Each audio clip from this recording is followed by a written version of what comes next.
Well, as I say, the breaking news of the night is that Donald Trump's illegal tariffs are gone, thanks to a ruling of the United States Court of International Trade.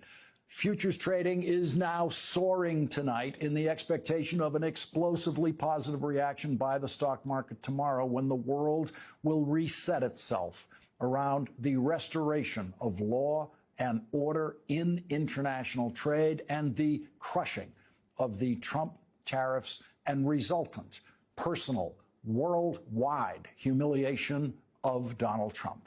The Trump tariffs were always illegal and unconstitutional, and you heard that on this program every time we covered Donald Trump's comments about tariffs, including very much during the presidential campaign when the campaign press corps never, ever reported to voters that the Trump proposed tariffs during the campaign were completely illegal and unconstitutional.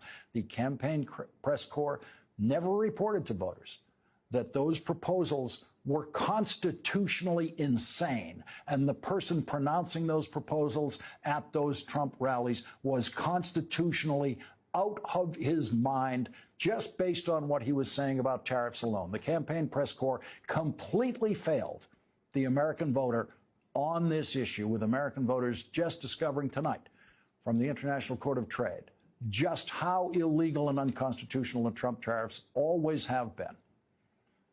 The United States Court of International Trade, which has exclusive jurisdiction over cases involving tariff disputes, has ruled unanimously that when it comes to tariffs, Donald Trump does not have, quote, unbounded authority, and the court sets aside the challenged tariffs. The court gave the plaintiffs suing the Trump administration even more than they expected. The plaintiffs include 12 states with Democratic governors who sued, arguing that the Trump tariffs are unconstitutional and illegal, and asked the court for at least a temporary injunction, temporarily blocking the tariffs. But the court went all the way and delivered a full and final ruling in the case, granting what the court calls a summary judgment against Donald Trump and all of his tariffs. So as of this hour tonight, it is no longer illegal at any port of entry in the United States for a United States Customs Service to collect a single dollar of Trump tariffs. Civil lawsuits like this seldom have such total and complete and final victories just 2 weeks after the court heard arguments in the case. Victories in this case for plaintiffs at this stage of this kind of litigation are very unusual, but here we are. And as I've been reporting to you literally for years now, there are few things more clear in law than Congress's complete authority over tariffs.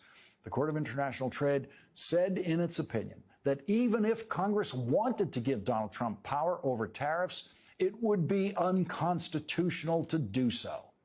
Quote, an unlimited delegation of tariff authority would constitute an improper abdication of legislative power to another branch of government. Donald Trump's illegal tariffs were based on the International Emergency Economic Powers Act of 1977. And today, finally, the Court of International Trade said what I've been saying since the day Donald Trump invoked that law to support his tariffs. Quote, any interpretation of the International Emergency Economic Powers Act that delegates unlimited tariff authority is unconstitutional.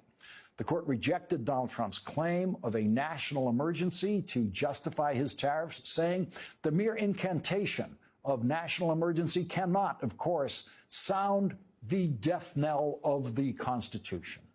And that's what Donald Trump is trying to do. He's trying to kill the Constitution of the United States in a different way every day. He tried and failed, thanks to the Court of International Trade, to sound the death knell of the Constitution by stealing Congress's exclusive power over tariffs.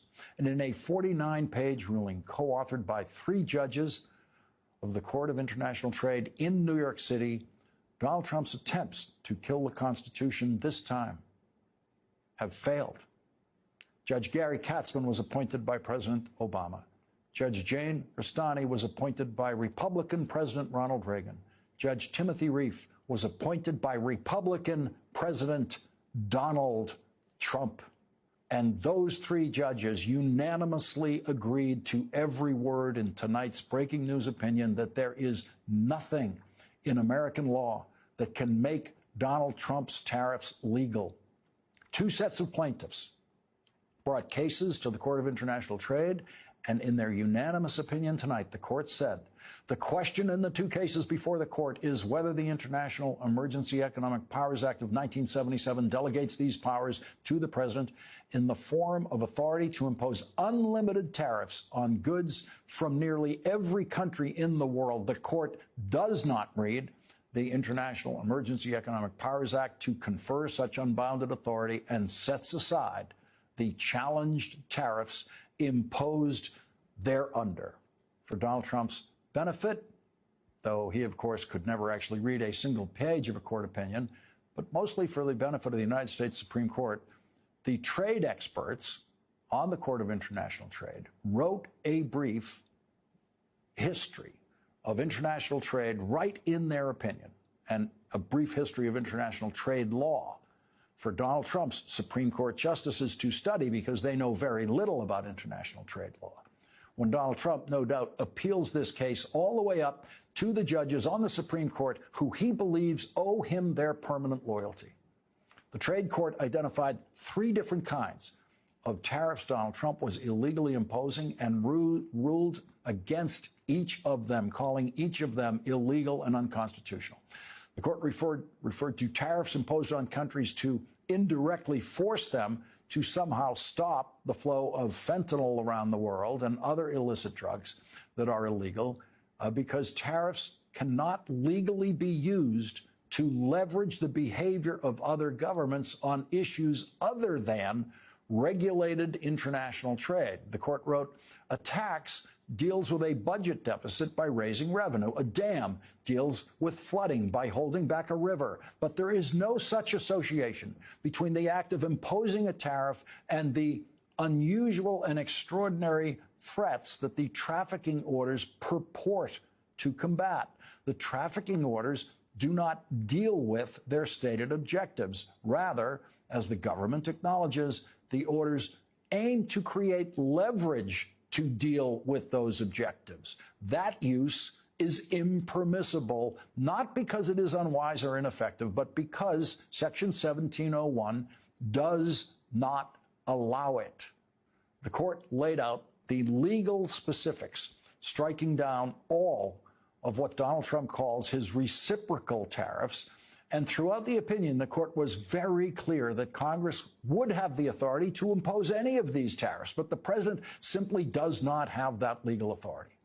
In the same sense that the president does have the power to pardon people convicted of federal crimes, which Donald Trump is doing in the most corrupt manner in history, but Congress does not have the power to pardon people convicted of federal crimes. These distinctions in presidential and congressional power have always been easy and simple for people to understand, and no one has ever disputed them, just as no one has ever imagined prior to Donald Trump that a president has the authority to raise or lower tariffs. The court went through a painful recitation of all the tariffs Donald Trump has threatened to impose and then reduced and then postponed, saying every one of those decisions was made illegally. The court explained that a summary judgment is the only possible way in this case that this case can be resolved and needs to be resolved now. And this court explained the standards for a summary judgment, saying the court shall grant summary judgment if the movement shows that there is no genuine dispute as to any material fact and the movement is entitled to judgment as a matter of law. That is a very high bar, but Donald Trump's constitutional illiteracy easily delivered a summary judgment to the states and other plaintiffs to end all of the Trump tariffs and not allow them to be collected at any port of entry anywhere in the United States. The court, of course, cited James Madison, writing in the Federalist Papers, on the importance of separation of powers and said an unlimited delegation of tariff authority would be unconstitutional. The court said, quote, The president's assertion of authority here has no meaningful limiting standards, essentially enabling him to impose any tariff rate he wants on any country at any time for virtually any reason. The court stopped that madness tonight. It's over. The Trump tariff madness ends now. The court said Donald Trump's attempt to use our international trade balance of payments with countries around the world as a reason for a president to impose tariffs was illegal and unconstitutional. Donald Trump has lost in court many times before, most notably in the 34 guilty verdicts returned against him by a jury of his peers in a criminal case in Manhattan last year. And the judgment against Donald Trump by the Court of International Trade will now take its place among those legal cases in which Donald Trump has lost, and lost decisively on every single point that Donald Trump raised in the court.